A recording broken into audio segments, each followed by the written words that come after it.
जय हिंद बच्चों, कैसे हो भाई सब। जैसा कि आप सबको पता है कि हम अपना 1857 का जो रिवोल्ट था, आपका जो चैप्टर है rebels and the Raj, the revolt of 1857 का फर्स्ट पार्ट, जिसमें पूरे चैप्टर का ओवरव्यू बहुत अच्छे से ले चुके हैं, जिसमें हमने बताया कि इस चैप्टर में क्या क्या पढ़ने वाले हैं। कुछ ऐसी घटनाएं भी बताई जिसको सुन के बिल्कुल मजा आ जाएगा, बिल्कुल आपके रोंगटे खड़े हो जाएंगे। 1857 की क्रांति में मंगल पांडे और झांसी की रानी के बारे में हम इस चैप्टर में थोड़ा हमने ओवरव्यू लिया था हमने पहली वीडियो में। अगर आपने वो नहीं देखी तो वो जरूर देख लेना।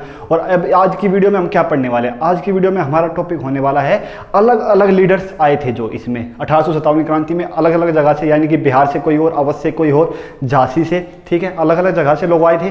तो उसके बारे में पढ़ने वाले कौन सा लीडर कहां से आया था, पहला टॉपिक हो गया।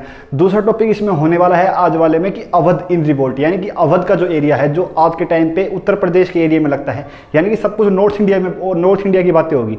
तो उसके बारे में पढ़ने वाली है कि वहां पे ऐसा क्या हुआ कि लोग बाग गुस्सा आ गए, तालुकदार को क्या ऐसा कानून ला के अंग्रेजों ने दबाने की कोशिश की, लोग बाग बहुत ज़्यादा गुस्से आ गए हैं, बहुत ज़्यादा गुस्से में आ गए।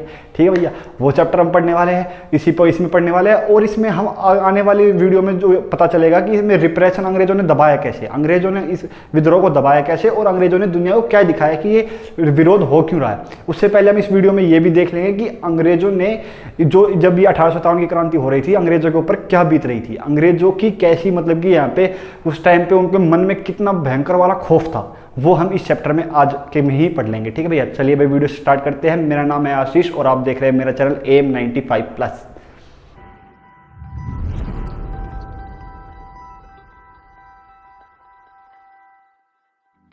हाँ तो भाई बच्चों, सबसे पहले पढ़ते हैं हम कि लीडर्स कौन कौन थे इसमें। देखो, आपने झांसी की रानी का नाम जरूर सुना होगा, और झांसी की रानी यानी कि मणिकर्णिका, कंगना रनौत नहीं, मणिकर्णिका। जी हाँ, Manikarnika, the one and only real Manikarnika. खूब लड़ी मर्दानी थी वो, झांसी वाली रानी थी वो, यानी कि नाम से पता चल गया कि झांसी की रानी थी, नाम मणिकर्णिका था। लेकिन झांसी कहाँ पे पड़ता है, उत्तर प्रदेश का एक जगह में पड़ता है। ठीक है, अब झांसी से झांसी की रानी क्यों आई, झांसी का राजा क्यों नहीं आया, सोचने वाली बात है।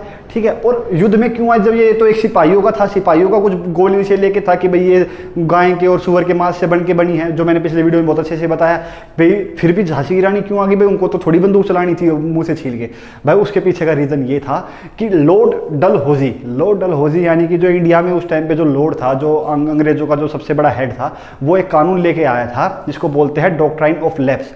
कुछ उसका हिंदी में मुझे पता नहीं, डॉक्ट्राइन ऑफ लैप्स था। उसका मतलब ये था कि अगर किसी भी राजा रानी का कोई उत्तराधिकारी नहीं है, यानी कि उनका खुद की संतान नहीं है, तो अगर वो जो राजा की उसकी जो जमीन है, जो राजा का राजपाट है, वो अंग्रेजों के हाथ चला जाएगा। मतलब कि खुद का बच्चा है तो ठीक है, वो उसके पास चला जाएगा, लेकिन खुद का बच्चा नहीं है तो अडोप्टेड सन को वो उसका रियल उत्तराधिकारी नहीं मानेंगे और सारी जमीन अंग्रेजों के पास चली जाएगी। यही कुछ हुआ था झांसी के साथ। झांसी में जो झांसी की रानी थी, उनका अपना बच्चा था, लेकिन वो किसी बीमारी से मर गया था। ठीक है, उनके हस्बैंड की भी डेथ हो गई थी, तो कोई बच्चा था नहीं। तो झांसी का अंग्रेजों ने ले लिया डॉक्ट्राइन ऑफ लैप्स के अंडर के, अब ये झांसी आ गई है अंग्रेजों के अंडर, झांसी को छोड़ के जाना पड़ेगा झांसी की रानी को। ठीक है, तो उसी टाइम की बात है, ये 1857 के आसपास की बात है। तो झांसी की रानी मुखा में थी कि भाई कैसे कैसे अंग्रेजों को मुझे अपनी जगह वापस चाहिए। और ऐसे ही जब ये पता चला कि ऐसे कुछ सिपाही अंग्रेजों को भगाने के लिए आ गए, तो झांसी की रानी ने भी अपना सबसे बड़ा योगदान किसने दिया, झांसी की रानी ने। देखो, झांसी की रानी का एक बहुत अच्छा सा फैक्ट बताता हूँ। अंग्रेजों की साइड से जो झांसी की रानी से लड़ने के लिए जनरल आया हुआ था ना, उसने खुद अपनी बुक में लिखा था the only man in the enemies. जो एनिमीज में जो सबसे बड़ा गुट था, मतलब कि जो दुश्मनों का हमारा गुट था, उसमें जो एक मर्द थी वो झांसी की रानी थी। अब आप सोच रहे हो कि मर्द कैसे हो सकती है झांसी। अरे मर्द का मतलब उसने जो बुक में लिखा है वो ये दर्शाने के लिए किया गया कि जिससे मर्द यानी कि पावर को दिखाने के लिए बोला गया कि जिससे हमें डर लगा। एक झांसी की रानी ऐसी थी पूरे दुश्मनों में जिससे देख के हम खुद डर गए थे। यानी कि झांसी की रानी अपने घोड़े के लेके ऐसे आगे आ रही है, अंग्रेजों को मारते काटते बीच में से फाड़ते हुए। तो उसको देखकर जो उनका खुद का जनरल था, जो हेड था, लड़ाई को जो लीड करा था, वो डर चुका था बुरी तरह से। तो वो आप लोग इस बुक में नहीं है, वो मैंने थोड़ा एक्स्ट्रा बताया। ठीक है भैया, तो झांसी की रानी कहाँ से आई, झांसी से आई। दूसरा आते हैं भाई साहब, इसमें अवध से, लखनऊ से आते हैं बेगम हजरत महल। बेगम हजरत महल कौन थी भाई, देखो अवध इन रिवोल्ट आपका जो टॉपिक है उसमें क्या बताया हुआ है कि अवध एक एरिया है, वहां का जो राजा था वाजिद अली शाह, उनको मिस गवर्नेंस के नाम से हटाया। देखो अंग्रेजों को सबको हटाना है, वो उनकी नज़र अवध पे बहुत पहले से थी, मतलब कि अवध से उनको अंग्रेजों को पता है रिवेन्यू मिलेगा, अच्छी जगह, फर्टाइल जगह है, उपजाऊ जमीन है, तो अच्छा पैसा आएगा, तो अवध को कभी ना कभी तो अंग्रेजों को कब्जाना था। तो अंग्रेजों ने क्या लेके आए, अंग्रेजों ने बोला यहाँ पे मिस गवर्नेंस, यानी कि इनको देश अपना राज्य चलाना नहीं आ रहा है, लोग बाग लॉ एंड ऑर्डर बिल्कुल भी नहीं है, ठीक है, कुछ भी हो रहा है इनके राज्य में, तो मिस गवर्नेंस के नाम से उनको हटा दिया गया। भी ऐसे कैसे हटके, देखो भी अंग्रेजों की बहुत पहले से नजर थी, खुद उन्होंने बोला था a cherry that will be in our mouth one day, यानी कि एक चेरी है ये अवध और एक ना एक दिन ये हमारे मुंह में आएगी, मतलब कि बहुत पहले से गंदी नजर अंग्रेजों की उस पर है।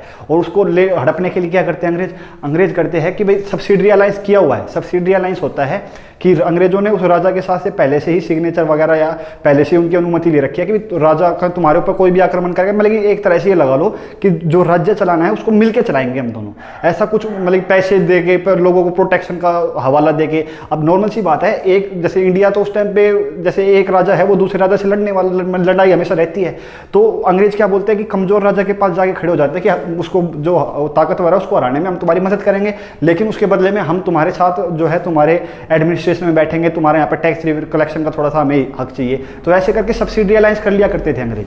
तो सब्सिडरी अलायंस अवध के साथ कर चुके थे कि तुम्हारी जो भी काम होगा उसमें हम तुम्हारी हेल्प करेंगे, बदले में तुम्हें हमारा हेल्प करनी होगी। तो ऐसे ही अंग्रेजों जो धीरे धीरे अपना जो है पूरा शासन बढ़ाते आ गए अवध में भी, और अवध को एक दिन बोल दिया भी तुम्हें चलानी नहीं आ रही, पावरफुल अंग्रेज थे ही, कमजोर तो था ही जैसे मैंने बताया। तो हम अब बोले कि अब तुम यहाँ से जाओ, हम तुमसे हम संभाल नहीं रहा, अब हम संभालेंगे तुम्हारे एरिया को। अब वाजिद अली शाह को ये सोचा कि भैया ऐसी आदमी होगा, पॉपुलर नहीं है, कोई नहीं, मतलब लोग बाग भी गुस्से में होंगे, लेकिन रियल में बहुत पॉपुलर इंसान था वाजिद अली शाह। वहाँ के लोग इतना मतलब कि लव करते थे, उसमें बताया भी गया है कि कुछ गाना भी गाया लोगों ने उनके लिए, उनको छोड़ने के लिए लोग बाग, मतलब बोला गया कि body come out from our, ऐसी कुछ है, मतलब कि the soul come out from our body, कि हमारी बॉडी से आत्मा निकल गई, ऐसा कुछ लग रहा है लोगों को जब वाजिद अली शाह को वहाँ से भगाया जा रहा है, ठीक है, अवध से भगाया जा रहा है। तो जब अवध वाजिद अली शाह जा चुके हैं, लेकिन उनकी वाइफ है बेगम हजरत महल, वो अवध की तरफ से, मतलब अवध की ओर से आती है और इसको लीड करती है, क्योंकि अंग्रेजों से परेशान है। 1857 की क्रांति में अवध को लीड कौन करता है, लखनऊ को लीड कौन करता है, वो करती है बेगम हजरत महल। किसके लिए करती है भाई, जो उनका बेटा है, माइनर सन है, क्या नाम है, बिरजिस कादिर, मतलब वाजिद अली शाह और बेगम हजरत महल का जो बेटा है वो अभी माइनर है, 18 साल से कम है, वो राजा बन नहीं सकता, इसलिए बेगम आती है, बेगम हजरत महल आती है, ठीक है भैया। अवध से कौन आया पता चला। और आते हैं भैया कानपुर से आते हैं अपने नाना साहिब जो है अपना मराठा है, बाजीराव सेकंड के जो उत्तराधिकारी है, ठीक है। तो अंग्रेजों से तो वो तो उनकी तो हमेशा से ही अनबन रही है, तो मौका मिलने के बाद उनको तो आना ही था, ठीक है। ऐसे ही आते हैं भाई बिहार से, आपको पता चल गया कानपुर से कौन आया, नाना साहिब। बिहार से आते हैं कुंवर सिंह को लोगों का थोड़ा प्रेशर था कि भाई अब मतलब कि सब लोग इकट्ठे हो गए तो तुम्हें भी इसमें हेल्प करनी। देखो आपको जैसे पता चला हो सारे के सारे एरिया कहाँ पे है, नॉर्थ इंडिया में आते हैं, ठीक है, नॉर्थ इंडिया के एरिया की बात हो रही है सारी की सारी। तो ये सारे के सारे आते हैं, अंग्रेजों के खिलाफ धीरे धीरे लड़ाई होती है। और अब मैं आपको बताने वाला हूँ कि अंग्रेजों को जब ये लड़ाई चल रही है तो उसमें अंग्रेजों की क्या दुर्गति हो रखी है, अंग्रेजों को क्या फील हो रहा है इंडिया में। अंग्रेजों को भाई साहब उस टाइम पे अपनी जान बचानी भारी हो रखी है। अंग्रेज पूरे इंडिया में, ये मतलब कि इंडिया में क्या, उनको ये नहीं था कि इसको दबाना कैसे, अब जो ये विद्रोह हो रहा है इसको रोकना कैसे, उनको ये था कि अपनी जान कैसे बचाई जाए। ये अंग्रेजों की उस टाइम सबसे बड़ी प्रॉब्लम थी कि अपनी जान कैसे बचाई जाए। अपनी जान बचाने के लिए अंग्रेज भाग रहे हैं, इधर उधर तितर बितर हो रखे हैं बिल्कुल। कोई पूछ रहा है इसको दबाना नहीं है, सिर्फ अपनी जान बचानी है कैसे भी करके, क्योंकि लोगों को इतना गुस्सा बढ़ा हुआ है, गाँव में घर में बच्चा गुस्सा है अंग्रेजों से कि भगाना ही भगाना है इनको। और ऊपर से सिपाहियों का सपोर्ट, ऊपर से राजा महाराजाओं का सपोर्ट। तो ये जो अंग्रेज यहाँ से भागने के लिए बिल्कुल रेडी है। ये मैंने कुछ आने वाले 1-2-3 महीने तक तो अंग्रेजों को मतलब कि बिल्कुल भी होश ही नहीं है कि करे क्या, कैसे करे। रिप्रेशन होगा बाद में, ठीक है, वो मैं आपको अगली वीडियो में बताऊंगा। इससे पहले मैं बताता हूँ अवध में जो है ना तालुकदार क्या होता है, बड़े जमीन वाले इंसान होते हैं, ठीक है। अब तालुकदार को एक अंग्रेजों की हमेशा से क्या पॉलिसी रहती है, जो भी पावरफुल होता है उसको कमजोर किया जाए, जैसे मैंने आपको पिछले चैप्टर में बताया था जमींदार वाले में, ठीक है। तो इसमें भी ये तालुकदार जो है एक बड़ी पर्सनैलिटी है, जमीन वाला आदमी है, पैसे वाला आदमी है, तो अंग्रेजों को हमेशा इनसे डर लगा रहेगा कि कभी भी हमको चैलेंज कर सकता है। तो अंग्रेज क्या करते हैं, तालुकदार को भगाने के लिए उनसे उनकी जमीन छीनने की कोशिश करते हैं। कैसे, अब लोगों को बताया जाएगा कि भाई तालुकदार है ये, इसके पास इतनी जमीन कैसे और तुम्हारे पास इतनी कम कैसे, ऐसा कैसे हो सकता है। तो लोगों को इस चीज़ का डर दिया जाएगा कि भाई ये तुम्हारे से जमीन इसने हड़पी है गलत तरीके से, तो हम एक कानून लेके आएंगे जिससे इसकी जमीन, इससे ज़्यादा जमीन छीन रख के और तुम्हारे लोगों में बांट देंगे आराम से। अब लोगों को, अंग्रेजों के पीछे इसके दो अपने मकसद थे। एक तालुकदार की पावर कम हो जाएगी। दूसरा, लोगों के अंदर जब सबको जमीन बढ़ जाएगी तो लोगों से बढ़िया टैक्स लेंगे। अब तो किसी के पास जमीन कम है तो टैक्स ही नहीं दे रहा, क्योंकि उपज इतनी नहीं है, ज़्यादा हो जाएगी तो लोग बाग अच्छा काम करेंगे तो लोगों अंग्रेजों की रेवेन्यू ज़्यादा आ जाएगी। तो तालुकदार को इसी डर से तालुकदार को ये अंग्रेज क्या करते हैं, उनसे एक कानून लेके आते हैं, समर सेटलमेंट एक्ट लेके आते हैं 1856 में, यानी कि तालुकदार को कमजोर कर दिया गया। अब नॉर्मल सी बात है भाई, देखो तालुकदार है, पैसे वाला आदमी है, गाँव का इंसान है, अब लोगों का उसके साथ अपना एक बॉन्डिंग है तालुकदार के साथ, मतलब कि गांव में किसी को पैसे की जरूरत पड़ती है तो वो तालुकदार के पास जाता है, तालुकदार उसकी हेल्प कर देता है, ठीक है। अब अंग्रेजों से तो मांगने जाएंगे नहीं, तालुकदार से ही मांगेंगे। अब तालुकदार के पास खुद के पास पैसे नहीं है तो वो कहाँ से देगा, तो लोग बाग बिल्कुल मतलब इस चीज़ से गुस्सा है। ऊपर से जो लोगों को जमीन दी गई अंग्रेजों ने, उसके बाद टैक्स भी डबल कर दिया उनके ऊपर कि भाई जमीन तो तुम ले लो लेकिन टैक्स और ज़्यादा भर के दो। भाई लोग बागों को कुछ तो अच्छा लगा, लेकिन कुछ टाइम बाद समझ गए भाई ये तो और उल्टा ऊपर हमारे ऊपर नुकसान कर दिया इन्होंने। तो एक तो टैक्स बढ़ गया, ऊपर से तालुकदार से जो मदद मिलती थी वो भी बंद होगी। तो अवध का एरिया पूरा गुस्से में है अंग्रेजों से भयंकर वाला। झांसी का, अवध का, बिहार का, कानपुर का, सब कुछ हमने पढ़ लिया है, ठीक है। और अब मैं बताता हूँ आपको कि जो ये चल रहा था इसमें अंग्रेजों की दुर्गति बहुत भयंकर वाली हो रखी थी। लोग बाग क्या चाहते थे, लोग बाग चाहते थे कि जो अंग्रेजों से पहले किसका शासन था, अंग्रेजों से पहले था इंडिया में मुगलों का शासन, ठीक है। और मुगलों का आखिरी शासक को था बहादुर शाह जफर, मैंने पिछली वीडियो में बताया भी था। बहादुर शाह जफर को अब लोग चाहते हैं कि दोबारा से बहादुर शाह जफर को इंडिया का लीडर बनाया जाए और अंग्रेजों को यहाँ से भगाया जाए। उसको भगाने के लिए, उसको मतलब लीडर बनाने के लिए बहादुर शाह जफर को लोग बाग उसको मतलब अनाउंस कर देते हैं कि under the leadership of Bahadur Shah Zafar हम ये लड़ाई लड़ रहे हैं। और लेकिन बहादुर शाह जफर एक बहुत ही मतलब उम्र बहुत ज़्यादा हो चुकी है, बहुत ही एक लीडर क्या होना चाहिए, एक लीडर होना चाहिए जोश वाला आदमी, एक मतलब कि बिल्कुल क्या बोलते हैं चार्म वाला आदमी होना चाहिए, है ना।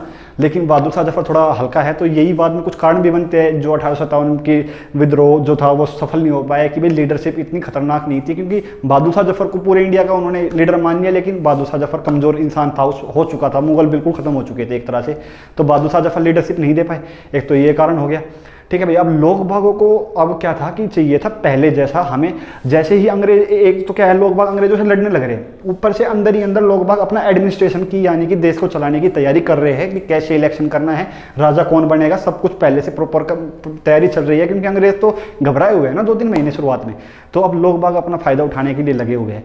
तो मैंने आपको ये भी बता दिया कि भी उस टाइम पे कैसे क्या था, लोगों की क्या डिमांड थी। लेकिन भाई साहब इसमें जो यूनिटी थी ना, सबसे बड़ा फैक्टर इसका, जो इसके बाद सिर्फ गांधी जी समझ पाए कि यूनिटी ही सबसे बड़ी ज़रूरत है। उसके बाद 1857 से 100 साल 90 साल लग गए हमें आज़ाद होने में।